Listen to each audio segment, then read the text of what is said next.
De esto con nuestros invitados. Claudia Neira, buenas noches. Gracias por estar aquí con nosotros. Federico Cuomo, gracias, buenas noches. Vicente Palermo, buenas noches, gracias por venir. Osmar Núñez, gracias. Bueno, aquí estamos ante una causa que estaba cerrada, muy clara, y ahora la justicia dice no, tenemos que investigar más sobre esto, no estamos tan claros. Pero la ministra Bullrich hace hincapié sobre una cuestión, diciendo que los últimos que lo vieron a Maldonado fueron sus compañeros. Digo porque se habla de investigar abandono de personas, es decir, otra vez pone el foco sobre sus compañeros y no abre ninguna chance respecto de otra persona que no fueran sus compañeros. Vicente, ¿qué opinás? Bueno, yo creo que estamos delante de un proceso normal de la justicia. La única cosa llamativa es el momento, digamos. Político, decís. El momento político. Pero aún así, yo no me atrevo a afirmar, digamos, que la Cámara está manipulando políticamente la cuestión. Puede que sí, puede que no. Digo puede que sí porque tenemos muchos ejemplos, digamos, en nuestra historia de manipulación por parte de miembros del Poder Judicial, de causas a partir de cambios de vientos políticos. Entonces, ahora, qué pena que siempre que tenemos que hablar de un expediente tengamos que enmarcarlo en si hay una elección o si están a favor de un gobierno o de otra posición. Sí, es una pena, pero yo tan en las nubes no vivo y lo tengo que decir. Entonces, lo digo, pero no lo digo taxativamente en el sentido que es así, digamos. Uno no puede olvidárselo. Ahora, dicho esto, vuelvo a insistir en que se trata de una decisión de la Cámara que me parece una decisión normal. Es decir, están, digamos, en derecho de reabrir y decir, no, acá hay puntos oscuros. Y también me parece normal la posición de la ministra. ¿Por qué? Porque la posición de la ministra, digamos, en principio yo le otorgo un crédito, un valor de confianza, digamos. Tendrá información y explicará lo que dice, digamos. O sea, ¿le crees a Patricia Bullrich? Sí, yo le creo, pero le creo a la espera de la confirmación o de que la información esté. En una de esas, Patricia me dice, no, mirá, no hace falta que está la información. Vos no la conocés, porque yo no soy un especialista en el caso. Ahora, ¿debiera la ministra o cualquier funcionario, ante la decisión de otro poder, que seguir investigando, hacer un tuit inmediatamente como diciendo, bueno, pero ojo, los últimos eran los compañeros de él? Está en su derecho, y además hay otra cosa, que ella, digamos, tiene una política que me parece que en sí misma, lamentablemente, está oscurecida por este caso, pero la política de defender y evitar que se estigmaticen a las fuerzas de seguridad, yo creo que esa es una política correcta, no es una política incorrecta. Defender y controlar, defender y exigirles que se sujeten a la ley. Y el que no se sujeta a la ley, que vaya preso, si es que eso se demuestra. Obviamente. Pero me parece que eso es razonable. ¿Ah, bien, Néstor? Sí, básicamente el fallo aclara que hubo una persecución al grupo de representantes de la comunidad mapuche, que hubo una protesta, atribuye esa persecución a una agresión de los mapuches a los gendarmes, pero efectivamente reconoce que los persiguieron hasta el interior del Punof y que los llevaron hasta la vera del río. Y dice además que hubo gendarmes que lo vieron e incluso habla de gendarmes que dicen haber visto un cuerpo flotando. Ante esa situación lo que se pregunta es ¿por qué no fueron allí? ¿Por qué no extremaron las medidas de recaudo para que si había alguien en peligro, para salvarle la vida? Y esto, independientemente de cualquier consideración política o judicial, no excluye la responsabilidad de una investigación, que lo dice el fallo, todavía no está cerrado. Hubo un apuro para decir Santiago Maldonado se ahogó solo. Fue un tonto que se ahogó solo. Bueno, el fallo intenta poner las cosas en su lugar. Osmar, a ver, ¿era necesario quizás, Vicente cree que sí, que la ministra tenga que opinar y esté tan segura que los últimos que lo vieron y estuvieron con él eran sus compañeros y no un gendarme? Yo quiero decir algo. Si a mí me asaltan en casa y a mí me da un infarto, no es que me dé un infarto porque sí. En el caso de que Santiago no haya sido asesinado, haya sido perseguido, fue, digamos, bajo una represión, que en todo caso se ahogó. A mí me parece que la escucho muy poco a la ministra, no me resulta muy objetiva. ¿Vos no le crees? No, en absoluto, en absoluto. Me pasa en general con todos los miembros de este gobierno, que le creo bastante poco. A la prueba me remito, digo, desde la campaña en adelante han sido una mentira tras otra. Respecto de Santiago Maldonado, como en el caso de Rafael Nahuel y como en el caso de tantos, que los medios se hacen poco eco de eso, las represiones que hay todos los días prácticamente en el país y que no se saben, que no se... desde que asumió este gobierno se han reprimido a los maestros, a los inundados, a los jubilados, a los estudiantes, a los trabajadores. Entonces digo, no puedo creer demasiado en nada de lo que ningún miembro del gobierno me diga. Yo creo que la justicia tiene que seguir adelante. Ojalá que nos equivoquemos todos, que no haya sido perseguido, que no haya sido reprimido. La cuestión es que Santiago ya no está y hay una familia que pide justicia y que el pueblo, además, la gente, más allá de los gobiernos, de del que venga, del que fue, todos queremos que se esclarezca, queremos saber la verdad. Y hasta ahora lo único que se ven son, o se oye, se escucha, son conjeturas o cosas que realmente, digo, desde el gobierno tendrían que ser un poquito más claros en cada paso que se da respecto a este caso y como tantos otros también. Bien, a ver, Claudia, ¿qué opinás? Sí, yo pensaba, este discurso de defender las fuerzas de seguridad o atacar a las fuerzas de seguridad, me parece que es un discurso bastante maniqueo, porque en realidad lo que viene haciendo la ministra con esta suerte de defensa a priori de las fuerzas de seguridad o de sobreactuación, en realidad es todo lo contrario. Lo que hace es exponer a las fuerzas de seguridad a una gran confusión, porque en realidad con estos sucesivos discursos en los cuales les genera mensajes contradictorios con la propia ley y demás, después los expone a sucesivos procesos judiciales donde quedan expuestas que han incurrido en faltas, en irregularidades o que han, mucho peor, incluso violado la ley. A mí me parece que acá lo que hay que hacer siempre es cumplir la ley. Las fuerzas de seguridad tienen que cumplir la ley como todo el resto de los ciudadanos. Todos estamos a favor de que las fuerzas de seguridad cumplan con su labor en el marco de la ley y que este caso, como otros casos, deben ser investigados cuando hay cuestionamientos, cuando hay dudas, cuando realmente ha quedado en evidencia que ha habido un procedimiento, no es que esto fue en otro marco, fue en un procedimiento, y que la ministra lo que tiene que hacer es respetar los tiempos de la justicia y que el mensaje siempre hacia las fuerzas de seguridad tiene que ser un mensaje de respeto de la ley. Me parece que eso es importantísimo y que no hay que construir discursos que siempre tienden a poner al otro en el lugar de yo te defiendo, yo te ataco. Es más simple, es más sencillo. Federico. Lo más simple, lo más sencillo era un país normal, ¿no? Era el gobierno de los reyes de la República que venían y después maniquearon la justicia. Bueno, me parece que tenemos que volver a eso y por supuesto que necesitamos justicia para la familia Maldonado. Lo venimos reclamando hace mucho tiempo, muchos de nosotros. Néstor.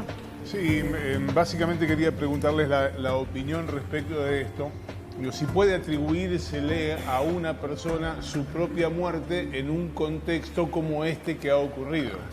No, a ver, claramente me parece que cuando se plantea esta hipótesis de que esto fue en el marco de un procedimiento donde claramente estaba siendo perseguido porque si no, no iba a estar en el río porque sí, claramente me parece que atribuirle su propia muerte pasa a ser falto de sentido común. Entonces, que la Cámara ponga un ojo en esto y diga, bueno, a ver, acá hay algo para investigar, parece ser ni político, no, parece ser una cuestión de un mínimo y elemental sentido común de la Cámara en relación con un hecho que, si se piensa 2 minutos, está bastante claro, que hay que aclarar algo, por lo menos, ¿no? Que hay que aclarar algo y que hay que generar justicia para la familia, que me parece que la Bueno, por eso estoy planteando si era tiempo. necesario el tuit de la ministra. Hay un punto importante respecto del tuit de la ministra. Ella sugiere de alguna manera que los últimos que lo vieron con vida fueron los compañeros de Santiago Maldonado. En consecuencia, ellos debieron haberlo asistido.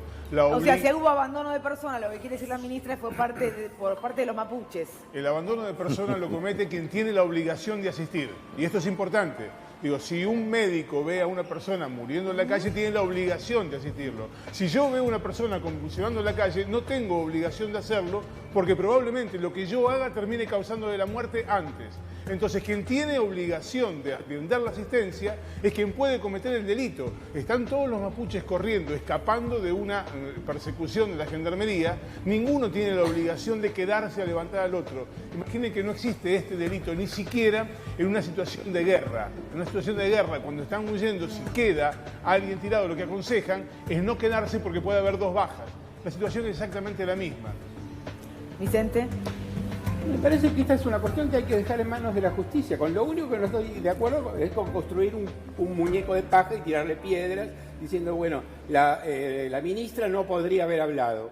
La ministra hace política, tiene una línea y esa línea a mí personalmente me parece respetable. No, lo que yo pregunto es si hay que hacer política con un caso judicial donde se expresa la Cámara. 24 horas por día como cualquier ministro. Esa línea, a mi juicio, tiene que ver con que las fuerzas de seguridad se sujeten a la ley.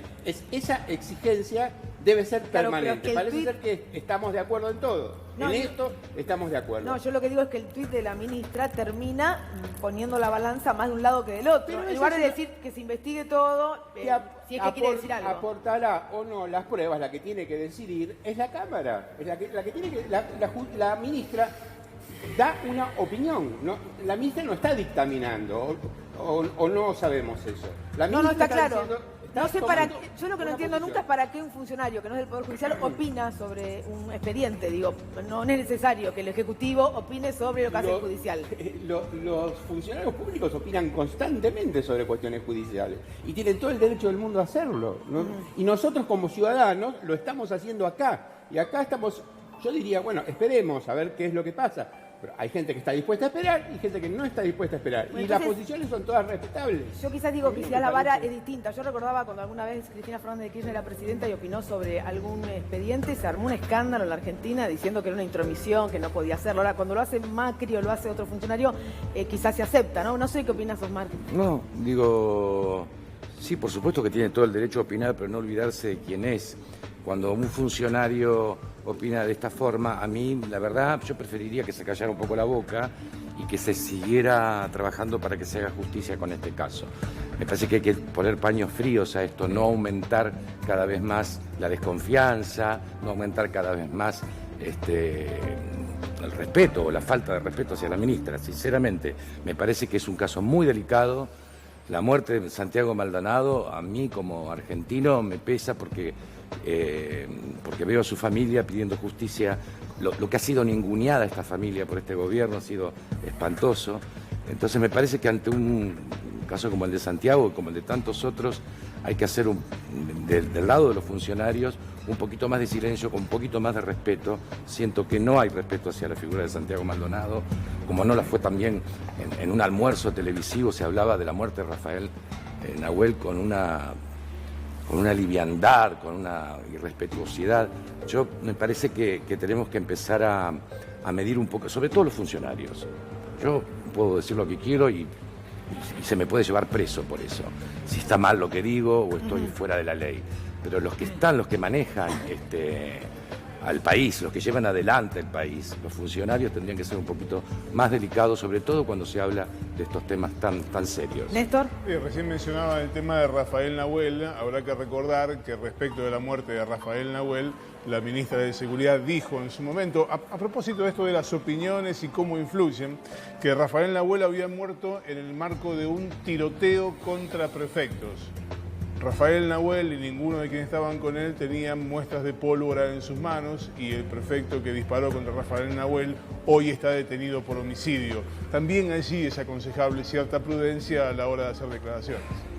En ese caso, Vicente, ¿estás de acuerdo con...? Sí, pero a ver, los ministros a veces son imprudentes, a veces se equivocan, a veces macanean, todo esto. Simplemente yo estoy tomando una posición respecto a un tuit del que me acabo de enterar hace 5 minutos, ignoraba la existencia del tuit, que dice lo que dice. Entonces yo digo, bueno, eso se da dentro del marco de una política que se puede compartir o no. ¿Se puede compartir o no? ¿Cuál es la política? La política de Patricia Bullrich es defender a las fuerzas de seguridad hasta que, digamos, haya integrantes de la fuerza que cometan delitos. Si cometen delitos, yo estimo digamos, el poder político ministerial va a proporcionar los medios para que esos delitos sean tratados, sean juzgados y los responsables vayan presos. Entonces, si se entera de que se abre la causa, bueno, reacciona, está bien. Ahora, eso es muy opinable. De todas formas, también acá se habla de falta de sentido común. Yo quiero recordar que tampoco hubo sentido común cuando se dio públicamente por sentado de que Maldonado era el primer desaparecido de Macri. Se dijo eso, se dijo públicamente y se repitió hasta el cansancio. Eso tampoco me parece un ejemplo de sentido común, digamos, ¿no? Y lo dije en ese momento, salí en contra de eso en ese momento, no lo estoy diciendo ahora, digamos. Independientemente de eso, la causa está todavía hoy. De hecho, el fallo firmado hoy tiene como carátula desaparición forzada de personas, de modo que había un basamento judicial para llamarlo de esa manera, independientemente de que la investigación posterior haya demostrado que eso no ocurrió. Pero había una razón judicial, la carátula del expediente, que hablaba de desaparición forzada de personas. Claudia. Sí. Quizás hay que explicarlo jurídicamente. La desaparición forzada de personas cesa en el momento en el cual aparece el cuerpo. Hasta ese momento, en realidad, hay una desaparición. Esto no quiere decir, yo no lo hice nunca, ponerle una connotación política ni adoptar una definición ni atribuir esa desaparición a un hecho político. Sí, estaba claro que había habido un procedimiento policial con presencia del Ministerio de Seguridad y que en ese marco había una persona desaparecida. Por eso la justicia en ese momento calificó el hecho. Uno habla de la carátula, pero la carátula en realidad no es nada, lo que importa es la calificación. La calificación cambia en el momento que se encuentra el cuerpo y ahora lo que dice la Cámara es, bueno, hay que explicar por qué esa persona llegó a ese lugar, se expuso no sabiendo nadar. Claramente había un procedimiento, estaba siendo perseguido, bueno, hay que ver, hubo abandono, no hubo abandono, y se pide que se investigue. No, me parece que yo insisto, me parece que hay cosas que hay que intentar en la medida de lo posible. Yo entiendo que todos los políticos, a mí me pasa como candidata, como política, y me ha pasado de emitir opiniones y muchas, pero me parece que son tiempos donde debería imperar en general la prudencia y la cautela. ¿Coincidís, Federico? Coincido totalmente y agrego otro elemento. Y Vicente, discúlpame, yo tengo una sodería en Avellaneda, no soy politólogo, pero me parece que el tuit lo único que hace es agregar nafta al fuego, sigue ampliando la grieta, o sea, es un tuit buscarronia. Me parece que el gobierno no escuchó el mensaje del pueblo que es: basta, paren con esta locura, nos desordenaron la vida, nos persiguieron, instigan el odio. Me parece que sigue esa lógica. No sé, digamos, si vos tenés relación o no con la ministra, pero me parece que es una cosa, es demencial. Parece que estos tipos no se dan cuenta lo masivo que fue el mensaje del pueblo en las urnas del 11 de agosto. Vicente, ¿querés decir algo? Bueno, sí, a mí no me parece que el mensaje en sí eche nafta al fuego, y te podría responder con múltiples ejemplos de dirigentes de distintas condiciones de la oposición que serían equivalentes o podrían inscribirse perfectamente en lo que vos decís de echar nafta al fuego y ahondar la grieta. Como no quiero echar nafta al fuego ni ahondar la grieta, no lo hago. Pero yo comparto tu preocupación con que no hay que echar nafta al fuego, no hay que ahondar la grieta, no hay que definir al otro como el mal absoluto, ni como la República somos nosotros, ellos son la anti... Es decir, te puedo dar ejemplos, te puedo dar un ejemplo del campo del actual gobierno, otro del campo de la actual oposición, que son realmente ejemplos de actitudes que echan nafta al fuego. Coincidimos. Bueno, tenemos que aprender a no hacerlo. Claro. Bueno, tenemos que invitar a todos a cerrar la grieta.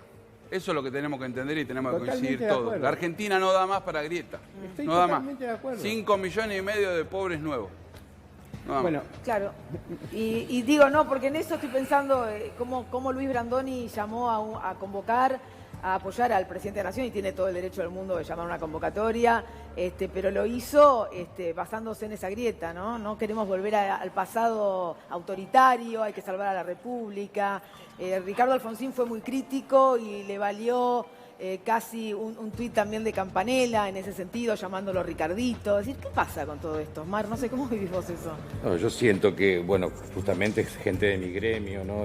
Sí, a eso iba. Que se hable de que se está perdiendo la República si no gana este gobierno o el otro. Mirá, lo que yo, volviendo a Santiago Maldonado, que es en realidad lo que más me interesa... No, pero es que estaba aquí hablándose de la grieta, ¿viste? Sí, por bueno, eso la decía grieta a mí yo. me parece muy bien que exista la grieta, existió toda la vida y lo que hay que... es que respetar el que está del otro lado de la grieta, hay que respetarlo, no hay que insultarlo, ni hay que agredirlo, ni subestimarlo. Es muy difícil encontrar el punto, porque somos muy apasionados y porque defendemos nuestras ideologías, y cosa que me parece muy bien, pero tenemos que encontrar un punto de acuerdo a pesar de la grieta. Pero a mí no me parece mal que haya una grieta, a mí no me parece ni disparatado. O sea, obviamente cada uno va a defender su posición y creo que nos tenemos que escuchar, mucho más aún con aquello que nos cuesta tanto. Hablar de derecha, la derecha en el mundo está haciendo estragos y, bueno, digo, a ver qué se puede hablar desde este otro lugar, de aquellos que somos más progres, a qué acuerdos se pueden llegar. Sinceramente, digo, a mí no me parece mal que haya una grieta porque nos tenemos que aprender a mirar de un lado y del otro, pero no está mal la grieta en sí misma, está en nuestra naturaleza, es así, A ver, el mira, mundo es mundo. Ricardo Alfonsín, por ejemplo, dice: dije hoy que cada uno puede convocar a la marcha que quiera, pero que creo que Alfonsín no lo hubiera hecho en esos términos, hablando de su padre, ¿no? Que el tema es quién interpreta a Raúl Alfonsín. Sí, sí. Y Alfonsín fue muy claro respecto de Macri, por ejemplo. Y no pedí que no mencionen a mi padre, sino que lo cuiden un poco, está diciendo, porque se queja un poco de la utilización que se hace de su figura. Para quienes quieran opinar luego de escuchar la nota, va el link, dice Ricardo Alfonsín. A ver, Juan José Campanella dice: le pido a Ricardito, y ya creo que esto no, que deje de usar los trajes de su padre, le quedan enormes, dijo Campanella. Y entonces Alfonsín le dice: me sorprende tu tuit, Juan Campanella, te dejo el link de la nota para que veas que expreso mis diferencias sin faltar el respeto a nadie. Sé que vos también sos capaz de hacerlo. ¿Somos todos capaces de tener respeto ante Bueno, de eso hablo. el pensamiento opuesto en lugar de al decir otro? no estoy de acuerdo con lo que dice, porque yo pienso esto, aquello, lo otro, se dice Ricardito. Me parece que eso es lo que tenemos que aprender, a respetarnos, a no subestimar ¿Podemos al otro, respetarnos, a no faltarnos el Vicente? respeto. Debemos. Yo creo... Acabas de escribir una nota diciendo que el peronismo dejó gobernar, ¿no? Bueno, sí, yo creo que... Eso es respeto también. Muchas cosas son respeto, eso. Bueno, yo hago un esfuerzo en ese sentido. A mí me parece que... sé que la mayoría de ustedes no va a estar de acuerdo, pero creo que el kirchnerismo gobernante, el que gobernó, no el que pueda venir, el que gobernó fue un fracaso desde muchos puntos de vista. El gobierno de Cambiemos también lo está haciendo, pero en ninguno de los dos casos fue porque la oposición no lo dejara gobernar, como anteriormente sucedió en muchos casos.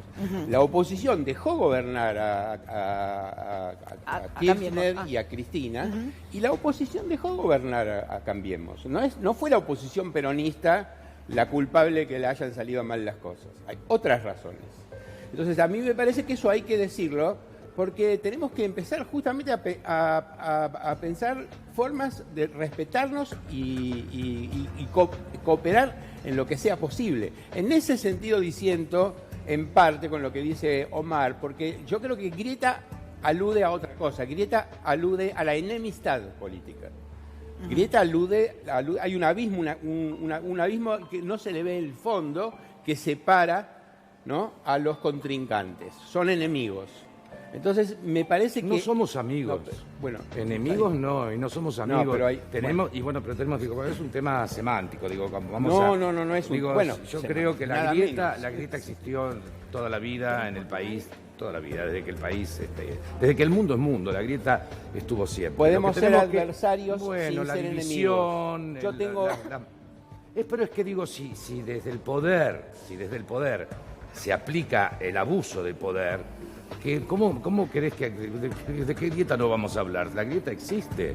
Bueno, entonces es así. Lucía. Sí, Vicente presidente, algunos intelectuales, incluso dentro del club político, como lo escuché ayer a Alejandro Katz, empezaron a decir que Macri no debería ser candidato, que debería bajar su candidatura porque este doble rol no le está sirviendo a nadie. ¿Vos coincidís y esto es una posición extendida? No, yo no coincido con Alejandro, pero puede pasar cualquier cosa. Lo conversé con él y le dije que yo no lo veía porque esa no era la mejor forma de defender a todas las fuerzas, las candidaturas. Tiene que quedar una oposición importante en el caso de que Alberto Fernández gane la presidencia. Tiene que quedar una oposición con capacidad de reconfigurarse, de consolidarse y con un cierto peso cuantitativo. ¿Y Macri es capaz de conducirla? Yo creo que hoy por hoy, de aquí al 27 de octubre y al 10 de diciembre, sí, me parece que sí, que no hay. Yo creo que él tiene que agotar su experiencia. Vamos a ver qué pasa el 27 de octubre, pero dando, digamos, por supuesto que todos va a ganar las elecciones, bueno, de todas formas, Macri tiene que terminar su experiencia. Entonces, me parece que esa es la mejor forma de llegar y no renunciando a la candidatura, ¿no? Bueno, hablamos aquí de la cantidad de pobres que tiene la Argentina, hablamos del milagro portugués, un país que pasó por un feroz ajuste, luego fue necesario ajustes obviamente propuestos también por el Fondo Monetario Internacional, pero no solo, también por el Consejo Europeo, una coalición de partidos, medidas contrarias a las que se habían tomado y se habla del milagro portugués. A ver. Muchos lo han catalogado como antisistema las políticas económicas lideradas por el secretario general del Partido Socialista Antonio Costa. Han reducido el déficit del 4,4% al 1% y se espera que en 2020 se consiga un superávit por primera vez en un cuarto de siglo. ¿Cómo es posible que gastando más en la ciudadanía se deba cada vez menos? El milagro ha sido producto de una alianza de izquierdas que incluye a los comunistas y a la izquierda con mayúsculas, una izquierda que va más allá de la socialdemocracia liberal, que situada en el centro o centroizquierda ha acaparado durante décadas en Portugal, España y gran parte de Europa a una gran mayoría del electorado progresista. Aunque hay oposición a esa unión política, las empresas empezaron a ganar confianza, consiguiendo aumentar la producción y las exportaciones. En 2018, Portugal registró el mayor crecimiento económico en los últimos 10 años. El turismo ha vivido un boom.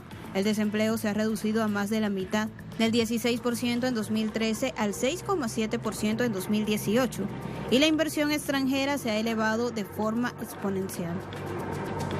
Y se aumentaron los salarios y las jubilaciones y se creó un plan de emergencia para los más pobres.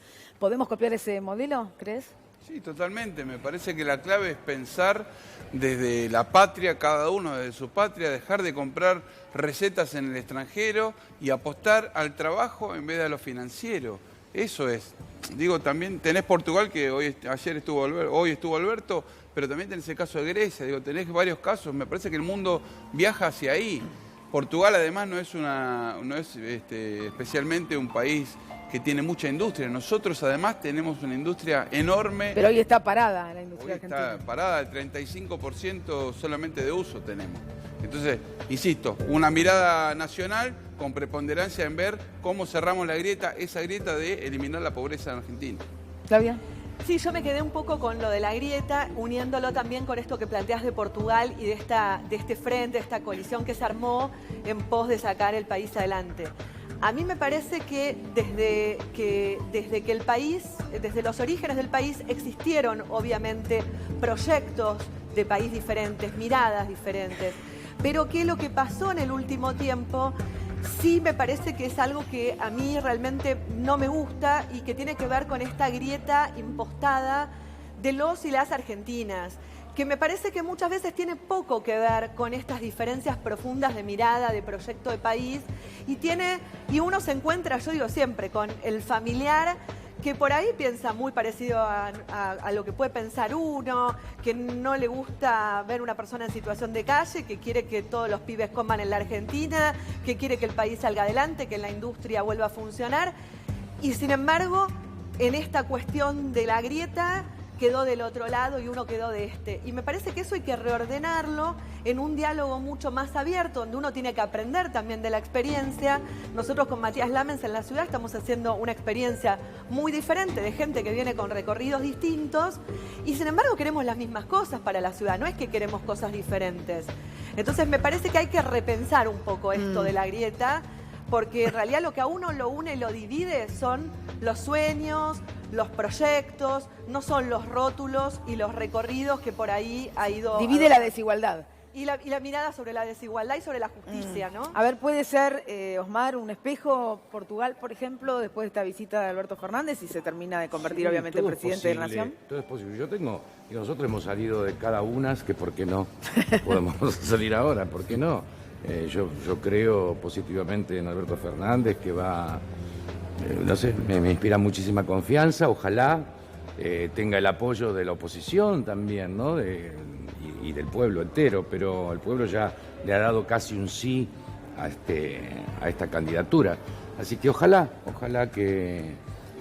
No, yo no me quiero parecer a nadie, porque no sé que Portugal ha tenido como muchos años de... No, seguro que no parecerse, pero digo, vinieron de un feroz ajuste, de un pueblo con muchos problemas. Estuve en un momento en Portugal, el momento más álgido y más duro y difícil. Con altísima no había desocupación. Una sola persona sentada en un bar ni en un restaurante. Era muy difícil de ver gente consumiendo, consumo interno. No existía cero. eso. Era tremendo. Tenían como regalado prácticamente o vendido el país. ¿Estuviste trabajando ahí? Sí, fui a hacer teatro allá. Y a Lisboa. Así que bueno, ojalá de a poco hay que ayudar. Yo vuelvo a repetir el tema de la grieta, parece como una mala palabra y no me resulta una mala palabra. Creo que de un lado y tanto del otro es aprendernos a escuchar y a respetarnos. Pero la grieta estuvo, va a seguir estando, no creo que eso desaparezca. Hay que escucharse, hay que respetarse, nada más. Para vos, Vicente, Portugal. Si aprendemos a escuchar y a respetarnos, no hay grietas. Según y decir es una cuestión semántica, sí, es nada menos que una cuestión semántica. Sí, claro. Nada menos que una cuestión semántica. Entonces, si aprendemos si yo le puedo decir a él, sin que él se enoje conmigo, mira, mi lenguaje es otro, yo jamás diría el pueblo ya se pronunció y votó por Alberto Fernández. No usaría ese léxico.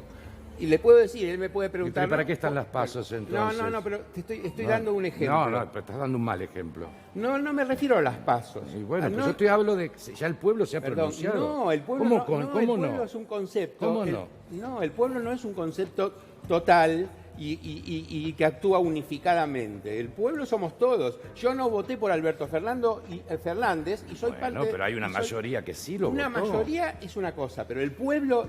nadie puede hablar en nombre del pueblo. Nadie puede, en mi opinión, no es la tuya, tenemos opiniones distintas y yo discuto hace mucho tiempo con peronistas, porque incluso fui peronista varios años y sé bastante de qué se trata, conozco... Yo no soy peronista. No importa, yo te estoy dando ejemplos, nada más. Te estoy diciendo, peronistas, ese es un lenguaje, yo diría, acá, bueno, como quieras, llamarlo populista o llamarlo de otra manera, pero bueno, yo no lo uso, pero no importa, si podemos conversar, aunque sea acaloradamente del tema, no como enemigos, y podemos eventualmente cooperar. ¿Qué te parece si hacemos, no sé, una revista, una cosa para discutir, un ámbito para politizar la cuestión de mejor manera? Entonces, no hay grieta. La grieta es otra cosa. La grieta es enemistad.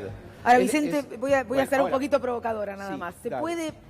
¿Se puede discutir con alguien que tomó medidas que hambriaron a la gente en la Argentina? Donde tenemos más pobres, donde hay pibes que no comen todos los días, van a los comedores, donde tenés al presidente de Cáritas que dice la cena es un recuerdo, y hay un presidente que después de la derrota en las PASO, porque fue muy abultada, dijo, ahora escuché, antes no lo pudo ver.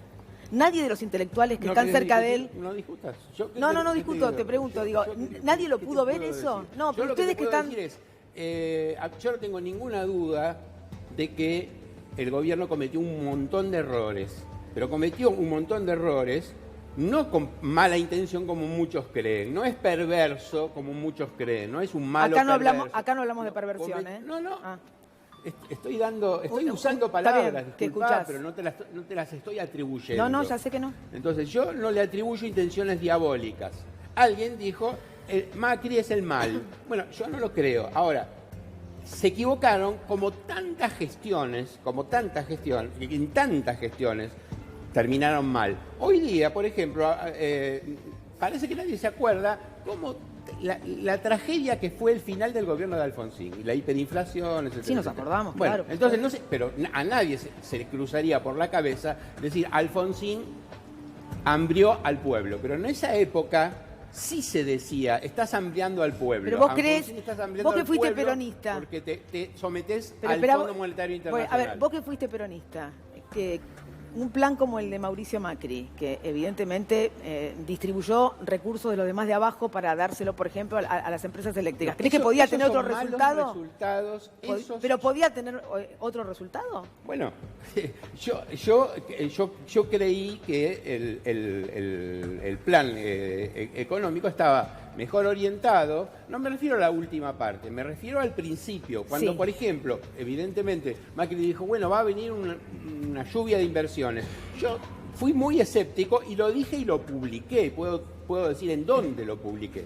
Dije, no creo que eso suceda. Y otros economistas de mi ámbito, compañeros, colegas, también fuimos muy escépticos. Fuimos muy escépticos en la forma en que se trató la inflación, con un apretón monetario. Bueno,